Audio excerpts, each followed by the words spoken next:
Hello बच्चों, कैसे हो आप सब। अभी कुछ दिन पहले जब मैंने कुछ स्ट्रैटेजी वीडियोस में ये बोला कि आप एक टाइम टेबल बना लो और उसके अकॉर्डिंग ही पढ़ाई करो, तो कुछ बच्चे बोलने लगे कि सर टाइम टेबल तो बना लेते हैं बट फॉलो नहीं कर पाते। और कुछ बच्चों ने तो ये तक पूछ लिया कि सर टाइम टेबल बनाएं कैसे, ये भी बता दीजिए। तो मैंने सोचा चलो एक वीडियो इसी टॉपिक पे बना ही देते हैं। तो देखिए, सबका टाइम टेबल अलग अलग होता है क्योंकि सबके पास टाइम भी अलग अलग होता है। किसी के पास ज्यादा समय है तो किसी के पास कंपैरेटिवली कम समय है। कुछ को सिर्फ पढ़ाई करनी है, कुछ को पढ़ाई के साथ नौकरी भी करनी है या दूसरे कोई काम करनी है। तो मैं एक कॉमन टाइम टेबल नहीं बना सकता, राइट। हाँ, मगर कुछ टिप्स जरूर बता सकता हूं जिससे आप एक डुएबल टाइम टेबल बना सकते हैं। पता है टाइम टेबल के साथ दिक्कत क्या है कि इसे बनाते तो हम सब हैं लेकिन फॉलो शायद बस 1% लोग ही करते हैं, है ना ऐसा। आप भी बनाते तो बहुत मन से होंगे कि अब कल से सब इस टाइम टेबल के अकॉर्डिंग ही करेंगे और शायद 2-3 दिन आप फॉलो भी करते होंगे, लेकिन उसके बाद क्या होता है, वो बस एक 100 पीस की तरह हमारी स्टडी टेबल पे चिपक जाता है। जानते हैं ऐसा क्यों होता है? क्योंकि हम टाइम टेबल बनाते ही गलत है। हम खुद को एनालाइज किए बिना ही टाइम टेबल बनाते हैं या हम किसी का कॉपी कर लेते हैं। कई बार तो कई दोस्त साथ मिलकर एक ही टाइम टेबल बना लेते हैं। आपको ऐसा बिल्कुल नहीं करना चाहिए। सबसे पहले खुद का एनालिसिस करिए कि आप किस समय बेटर पढ़ पाते हैं। आप अर्ली मॉर्निंग ज्यादा अच्छा पढ़ते हैं, लेट नाइट ज्यादा अच्छा पढ़ते हैं, आप खुद से पूछिए पहले ये। हम सब अलग अलग टाइम पे ज्यादा प्रोडक्टिव होते हैं। हो सकता है कि आप रात में ज्यादा प्रोडक्टिव होते हो, वहीं आपके दोस्त दिन में ज्यादा प्रोडक्टिव होते हैं। तो सबसे पहले तो ये फाइंड आउट करिए और फिर उसके बाद ये देखिए कि आपके पास टाइम कितना है और उसके अकॉर्डिंग ही टाइम टेबल बनाइए।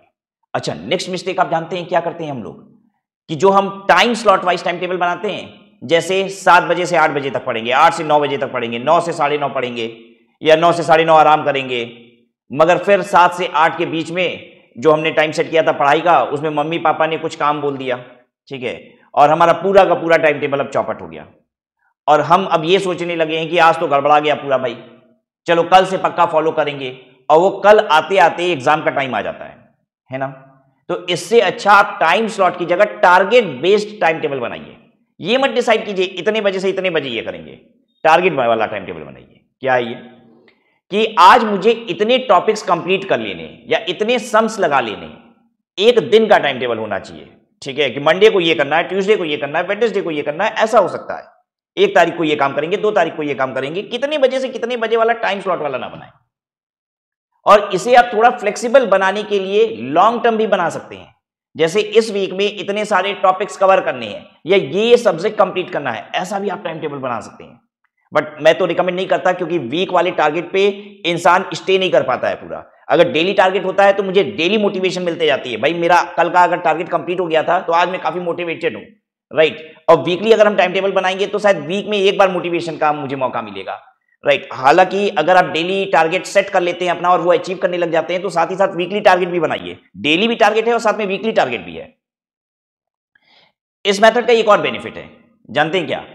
इसमें आप किसी सब्जेक्ट के लिए एक टाइम रिस्ट्रिक्शन नहीं लगाते हैं।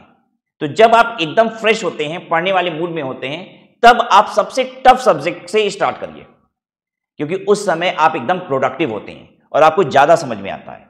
और उसके बाद जब आपको थोड़ा सा फटीग महसूस होने लग जाए तो आप दूसरे सब्जेक्ट पे स्विच कर दीजिए। अब नेक्स्ट आपको यह करना है कि अपने टाइम टेबल में हमेशा 1 या 2 घंटे का फ्री टाइम या बफर टाइम रखना है, जिसका यूटिलाइजेशन जानते हैं कब होगा? अगर मान लीजिए किसी दिन आपको कोई काम आ गया या आप टारगेट कंप्लीट नहीं कर पाए तो इस टाइम में उसे कवर कर लेंगे।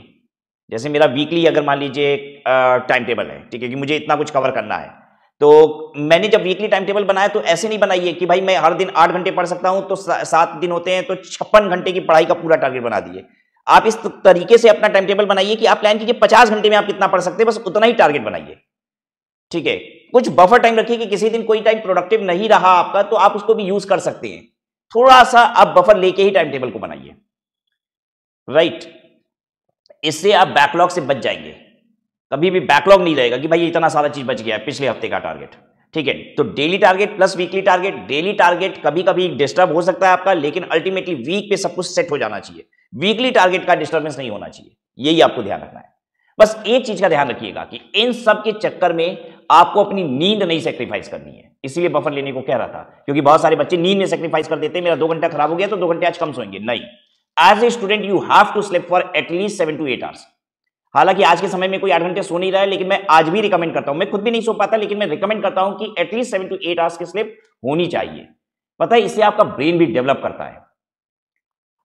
इतने पढ़ाई के साथ आपको चीजें रिटेन करनी है भाई, आपकी मेंटल हेल्थ बहुत इंपॉर्टेंट है आपके लिए, और मेंटल हेल्थ के लिए नींद सबसे इंपॉर्टेंट चीज है।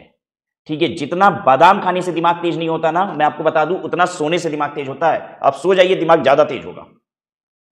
अब ऐसा नहीं कि 24-24 घंटे सो रहे हैं दिमाग तेज करने के लिए, ऐसे तो नहीं होता है, क्योंकि फिर उसका यूटिलाइजेशन कब होगा। ठीक है, दिमाग को यूज भी करना होगा ना उसे तेज करने के लिए, तो उठाना भी पड़ेगा। बात तो सही है। अब कुछ लोग कहेंगे अरे सर, अगर रात में पढ़ेंगे तब कैसे नींद लेंगे इतनी। ठीक है, देखिए, अगर आप रात में भी पढ़ रहे हो तो भी 2 बजे तक सो जाओ, राइट, क्योंकि उसके बाद वैसे भी आपकी एफिशिएंसी नहीं होगी।